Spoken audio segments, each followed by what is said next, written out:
একটি ক্লাসের পরীক্ষায় 10টি প্রশ্ন আছে, প্রতিটি সঠিক উত্তরের জন্য 4 নম্বর ও প্রতিটি ভুল উত্তরের জন্য -2 নম্বর দেওয়া হয়।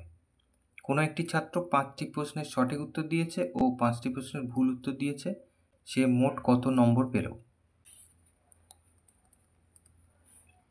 তাহলে সে সঠিক উত্তরের জন্য নাম্বার পেয়েছে, সঠিক উত্তরের জন্য নম্বর পেয়েছে কত? সঠিক উত্তর 5টা দিয়েছে, নম্বর 4 নম্বর করে দেওয়া হয়, তাহলে 20 নম্বর।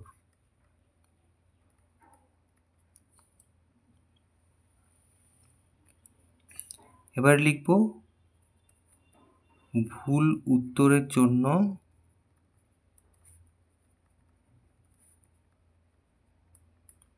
নম্বর পেয়েছে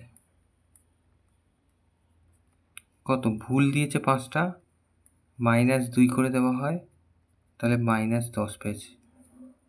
তাহলে -10 মানে কত? আসলে 10 নম্বর কাটা গেছে, তাহলে অতএব সে মোট নম্বর পেয়েছে